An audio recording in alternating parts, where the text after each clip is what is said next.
changed Taiwan because of the elections. I was in Taipei's home watching the election results. Everybody was somber because the KMT had lost. And I still remember watching live on television.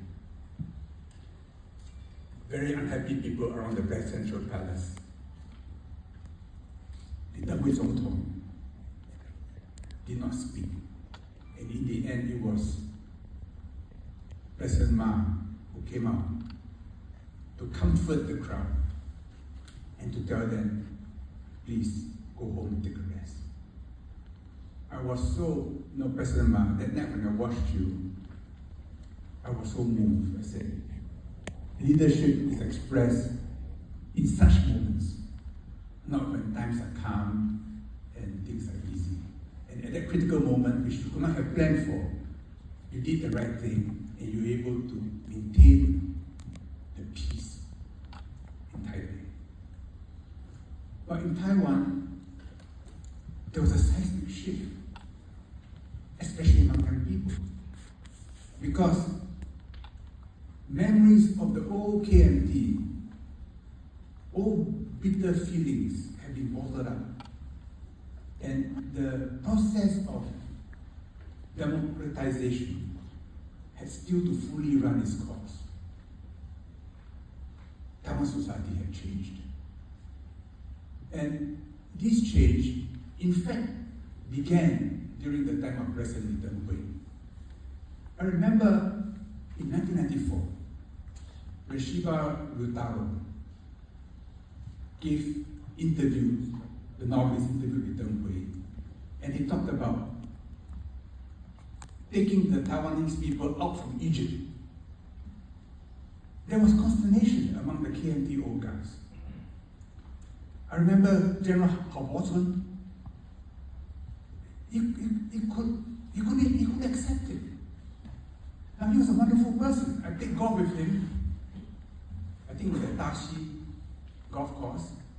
It was lightning and thunder. I thought he would stop the game. He said, no, this is like wartime. I continue playing. He had short, accurate shots. My golf was much poorer than his.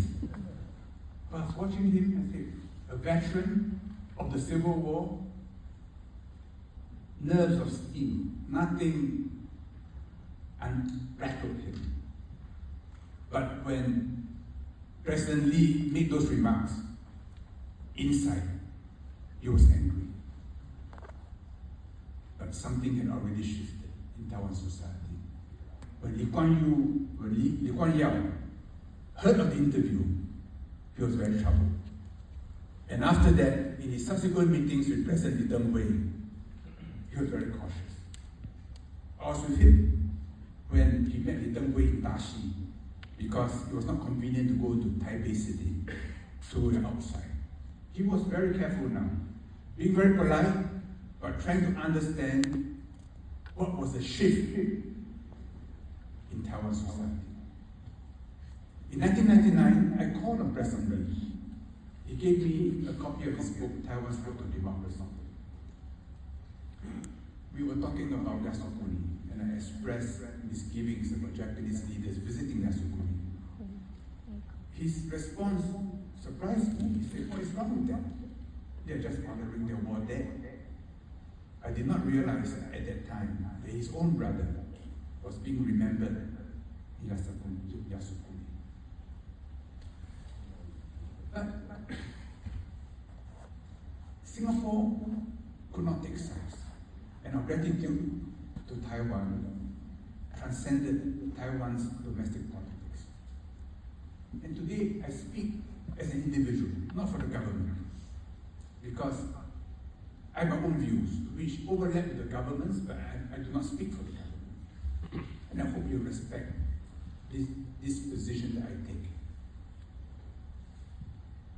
Chen Shui-bian had taken over, but I knew Taiwan was going to join the WTO, and Singapore had embarked on FTAs. So in June 2001, after the Hainan spy-plane incident, when US-China relations were very tense. The trade ministers met in Shanghai. So I met both Shi Gongsheng, the Chinese Commerce Minister, and I met Lin Xingyi, Taiwan's trade minister. I told Minister Lin, I said, why don't Singapore and Taiwan, under the WTO rules, have a free trade agreement? So I drafted 3 sentences for him. I said, we launched under the dragon's nose in Shanghai. He thanked me. He said, I got to check back with Taipei. Taipei came back with two pages, all political statements. I said, no, we cannot do this. The following year, I tried again. Again, it could not be done. Then China found out. And one day after a meeting, I was with Shi Gongsheng. He pulled me aside. He said, you cannot launch negotiations with Taiwan. If you do that, we will not launch negotiations with Singapore for a free trade agreement. And a Western reporter heard this. He said, can you give a reply? I have to report that China's minister had threatened the Singapore minister. I said, no, it's a private conversation. I do not comment on private conversation. But Singapore and Taiwan, as customs territories, have a right to have a free trade agreement. But in practice, we stopped because a free trade agreement with China was much more valuable to Singapore. In any case, Taiwan itself was reluctant to have one which is apolitical. It was many years later when it was China which told Singapore, negotiate a free trade agreement with Taiwan. And that was because it was under President Ma's time. China itself had a free trade agreement with Taiwan, and after that, Singapore had a free trade agreement with Taiwan. So in different ways, Singapore somehow got caught up. When I became Foreign Minister in 2004, I could no longer come to Taiwan because that's part of the discipline of our One China policy. But in 2004, when I became Foreign Minister, we had a big problem with the mainland. Because a month earlier, Deputy Prime Minister Lee Hsien Loong had visited Taiwan. The agreement was no publicity. But in Taiwan, all the newspapers and television stations gave it headline news. And this went on for 2-3 days. So Dalu was very angry because their position was being undermined by Singapore. And suddenly our relations with Dalu went below 0 degrees. And this was the first issue I had to deal with as Foreign Minister. It was a very bad time for me because my youngest son had just had a second relapse of his leukemia and needed a bone marrow transplant. And even with a bone marrow transplant, the chance of him surviving would be less than 10%. So among his siblings, there was no match. In Singapore, there was no match. In Hong Kong, there was no match. Finally, through Tzu Chi Foundation in Taiwan, we found a match. And that saved him. They were in Memphis for the bone marrow transplant. I went to give my speech at the UN General Assembly, where I reaffirmed Singapore's One China policy, because I was going to meet Li Zhaoxin, the Chinese Foreign Minister, in New York. Taiwan diplomats in New York were very unhappy with me. They felt that I should not have said that at the UN General Assembly. And I was severely criticized by Taiwan. My reply was, I'm very sad about this. Our people-to-people relations remain very good. I could not say at that time that it was Taiwan which was helping to save my son, because the bone marrow, which was taken from the donor, had to clear customs without being x-rayed. And Taiwan's foreign ministry facilitated everything. So this time when I came, the first thing we did when we landed was to go to Hualien to call on Zheng Lianshan. And she was so happy to see my son Freddie, who's here today, who's now 29 years old and graduated as a doctor. He was so happy to see that the efforts they put in have borne one fruit in our family. And we remain eternally grateful to Tzu Chi. And I always ask myself, why is Tzu Chi a Taiwan phenomenon? We don't find Tzu Chi in other countries. Of course, in Taiwan, there are other Buddhist organizations like Faku, Foguan, and Zhongtai. But my familiarity is with Tzu Chi.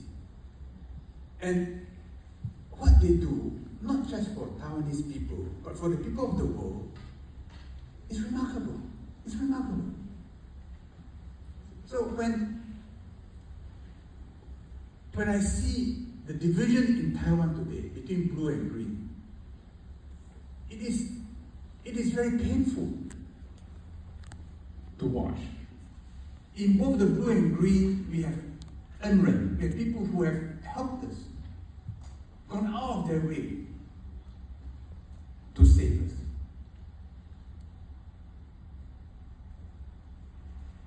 I cannot believe that Taiwanese are not Chinese. I mean, when I come to Taiwan, it reminds me so much of a China that has attenuated after 49. And therefore, a China that is closer to the China that we know in Singapore that I saw in my own parents and relatives. This year, on the third day of the third month, I do Tai Chi. My Tai Chi master said, okay, everybody should now buy Xuan Di, the Wutang Tai Chi master who is our patron saint. And I remember one year we went to Yilan, we went to Sanqing to practice Tai Chi. And that's the mother temple of all the Taoist temples in Taiwan. And at the level of ordinary people, whether it is Chinese New Year, the 7th month, Zhongqiu, the same celebrations. The division is at a political level, not at the cultural or at the civilizational level. Yesterday I had a meeting with young employees of ICON, and one of them said, I'm Taiwanese, I don't feel I'm Chinese. I can understand why he said that, because he was expressing a political feeling. To be Chinese is not to be a citizen of the PRC. But when they say they cannot accept being called a Chinese because they see in it a political danger, that they may be absorbed into the mainland. That I can understand. And if I were a young Taiwanese, I may feel the same way. Lee Kuan Yew once said, between China and Taiwan, we say it's 千里. It's like a long journey. The Americans do not want the two to ever come together, to continue on parallel paths forever. That would be the American preferred position. Because then, Taiwan will never be an unsinkable aircraft carrier for the mainland. Then Taiwan is an additional piece they can use in a great game. That is the American position. Then for the mainland, Lee Kuan Yew said, of course they want the two paths to come together. Today, if possible. Then he said, for Singapore, we hope they will come together, but not too soon. But not too soon, because both are unwed to Singapore. So it's not bad if we continue to nourish all friendships, all relationships. The status quo, which everyone likes to say is the preferred position is not a permanent solution. It is only a temporary solution. Because the question of Taiwan is ultimately a question of US-China relations. The US accepted that Taiwan is part of China. This was in the Cairo Declaration. This was affirmed in the Potsdam Proclamation. This was